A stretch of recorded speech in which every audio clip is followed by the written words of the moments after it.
జగిత్యాల పట్టణ మున్సిపల్ సర్వసభ్య సమావేశం ఈరోజు హాజరైన సందర్భంలో లాభాంచి స్వాగతించిన, అదేవిధంగా మొట్టమొదటి రెండవసారి గెలిచి మళ్ళీ వచ్చిన తర్వాత మొట్టమొదటి సమావేశం వచ్చిన తర్వాత నన్ను సన్మానించినందుకు అధికారులకు, కౌన్సిలర్స్ అందరికీ కూడా పేరు పేరున హృదయపూర్వక నమస్కారాలు. చైర్మన్ గారికి ప్రత్యేకంగా ఇన్ఛార్జ్ చైర్మన్ గారికి ధన్యవాదాలు.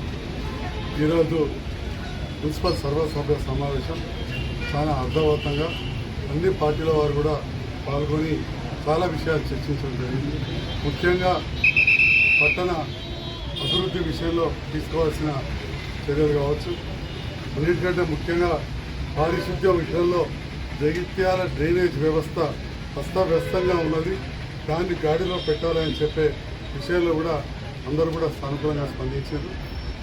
మరీ ముఖ్యంగా జగిత్యాల పట్టణానికి సంబంధించిన వ్యర్థ పదార్థాలు అంటే ఇంట్లో నుంచి బయటకు వచ్చే చెత్త కావచ్చు, మొదటి నుంచి బయటకు వచ్చే చెత్త మనం తీసుకుపోయి డంపింగ్ యార్డ్లో వేస్తూ ఉంటే ఆ డంపింగ్ యార్డ్ ఒక గుట్టలాగా అయిపోయింది.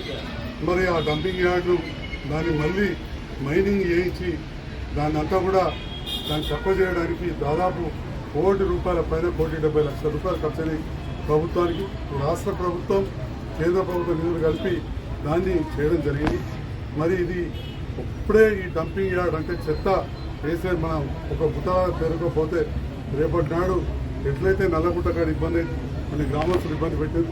ఇప్పుడు నర్సింగాపూర్ గుట్ట దగ్గర పెట్టాం. ఇక్కడ 20,000 మంది రేపు డబల్ బెడ్రూమ్ దగ్గర పోతారు.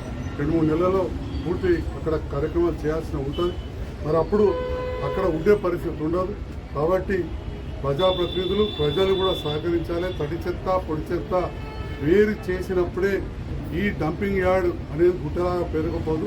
లేకపోతే గుట్టలాగా పెరగకపోయి ఒకటి పక్క గ్రామాలకు, అదేవిధంగా మన జగిత్యాల పట్టణం నుంచి దాదాపు 4,520 కుటుంబాలు ఏవైతే పోయి అక్కడ ఉంటాయో, గతంలో నివసిస్తున్న 400 కుటుంబాలు కావచ్చు, అంటే 5,000 కుటుంబాలు, 20,000 జనాభాకు చాలా నష్టం వాటిల్తుంది, పర్యావరణం దెబ్బతింటుంది, వాసన వస్తుంది. కాబట్టి దాని విషయంలో కూడా ప్రత్యేకంగా ఆలోచించాల్సిందిగా ఈరోజు కోరడం జరిగింది. అదేవిధంగా గౌరవ తెలంగాణ రాష్ట్ర తొలి ముఖ్యమంత్రి కేసీఆర్ గారు హరితారం కార్యక్రమాన్ని కూడా పకడ్బందీగా చేయాలని చెప్పి ఎన్నో చెట్లు పెట్టుకున్నాం. మరి వాటిని రక్షించుకోవాలి. ఇక ఆల్రెడీ వర్షాకాలం పోయి 2 నెలలు అయింది. ఎలాంటి ప్రణాళిక కూడా మన మున్సిపల్ తీసుకోవాలి. ఇప్పటికైనా మున్సిపల్ ఒక ప్రణాళికాబద్ధంగా పోవాలని చెప్పి కూడా ఈరోజు మున్సిపల్ కౌన్సిలర్స్ అందరూ కూడా తీర్మానం చేయడం జరిగింది. దాంతో పాటుగా నీళ్ళ విషయంలో రాని చోట్ల కూడా బిల్స్ వస్తూ ఉన్నాయి. ఆ బిల్స్ కూడా రాని వాళ్ళకు రాని బిల్స్ ఏదైతే వస్తున్నాయో అవి తీసేయాలని చెప్పి కొందరు కౌన్సిలర్స్ కోరారు. వాటర్ వెళ్ళలేదండి, రెండు రానున్నప్పుడు నీళ్లు రాని వాళ్ళకు కూడా బిల్ వస్తుందన్నారు. దాని మీద కూడా మీరు వాటర్ ఆఫీసర్ల ద్వారా చెక్ చేయించాలి. వాటర్ లీకేజ్ ఎక్కడెక్కడ ఉన్నాయి, అది ఇంటి వాళ్ళదైతే ఇంటి వాళ్ళతో చేయించాలి. మరి ఖచ్చితంగా దాని విషయంలో అవసరం పడితే మరి నీళ్లు వేస్తే లేకుండా చూడాలి. దాదాపు 10 MLD లీటర్లు, ఇన్ని లక్షల లీటర్లు నీళ్ళు వస్తున్న సందర్భంలో కూడా 1 కోటి లీటర్ల నీళ్ళు వచ్చినా కానీ ఇంకా సరిపోతలేము అంటే మరి ఎక్కడో పొరపాటు కూడా ఉంటుంది. దాన్ని మనం సర్దిద్దుకోవాల్సిన అవసరం. 1 కోటి లీటర్లు ప్రతిరోజు మిషన్ బయట వస్తుంది, పంపింగ్ అవుతుంది. మరి దీని విషయంలో కూడా చూడాలి. కరెంటు విషయంలో కూడా చెప్పారు. కరెంటు విషయంలో కూడా ఇంకా కొత్త పోల్స్ అవి ఎక్కడ అవసరం ఉందో చూడాల్సి ఉంటుంది.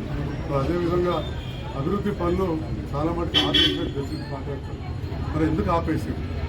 మరి నిధులు ఇంకా కొన్ని ఉన్నాయి. మరి నిధులు ఇప్పుడే ఆపమని చెప్పేవారని చెప్పిందా? ఏ నిధుల నుంచి TFIDC కావచ్చు, గౌరవ ముఖ్యమంత్రి గారు ఇచ్చిన SDF కావచ్చు, గౌరవ మంత్రివర్యులు ముఖ్యమంత్రి గారు ద్వారా ఇచ్చిన BMFP నిధులు కావచ్చు, ఇవన్నిటి ద్వారా వచ్చిన పనులు ఇవి జరుగుతున్నాయి, ఇవి అయిపోయినాయి, ఇవి ఆపబడ్డాయి. ఆపబడితే కొత్త ప్రభుత్వం నుంచి అధికారుల నుంచి ఏమన్నా మీకు ఏమైనా లెటర్స్, ఉత్తర్వులు వచ్చినా కూడా తెలియజేయాల్సిందిగా అధికారులు కోరడం జరిగింది. మరి ఈ రకంగా ఈనాటి కార్యక్రమం, ముఖ్యంగా ఈనాటి సమావేశం, ఈనాడు అందరూ కూడా సహకరించిన అన్ని పార్టీ నాయకులు, ముఖ్యంగా నేను ఒక శాసనసభ్యునిగా మరొకసారి మీడియా ద్వారా జగిత్యాల ప్రజలు కోరుతున్నా, మన పట్టణాన్ని పరిశుభ్రంగా ఉంచుకోవాల్సిన బాధ్యత మనకే ఉంటుంది. తడి చెత్త, పొడి చెత్త వేరు చేసి ఇచ్చినప్పుడే ఈ పట్టణంలో చెత్త పేరుకుపోకుండా ఉంటుంది తప్ప తడి చెత్త పొడి చెత్త వేరియకపోతే ఎక్కడ ట్రాక్టర్లు చాలాయి, ట్యాంకర్లు చాలాయి, రేపటి నాడు ఏ గుట్టలు కూడా చాలాయి. మీరు మళ్ళీ కూడా ఒకసారి వీడియో ద్వారా చూపిస్తాం. చాలా అధ్వానమైన పరిస్థితి ఉన్నది.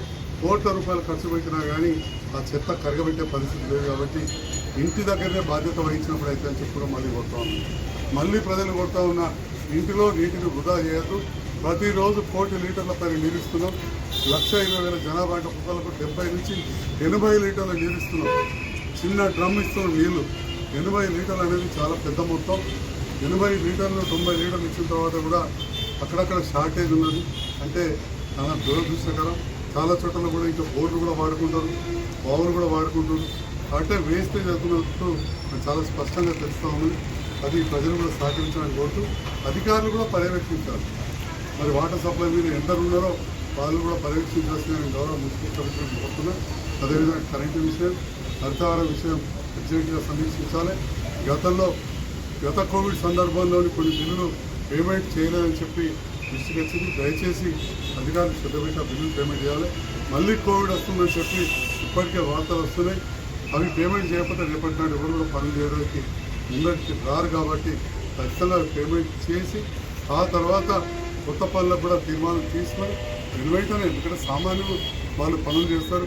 కరోనా సందర్భంలో భోజనాలు ఇచ్చారు మన సఫాయి కార్మికులు కావచ్చు, ఎవరికి మొత్తానికి మన అధికారులు భోజనాలు ఇక్కడి నుంచి ఆర్డర్ చేసి ఆ చిన్న మెస్ వాళ్ళకు డబ్బులు ఇవ్వకపోవడం 3 సంవత్సరాల కూడా దురదృష్టకరం. అవన్నీ కూడా ఇప్పటికైనా చేయాలని చెప్పి కోరుతాము. Thank you.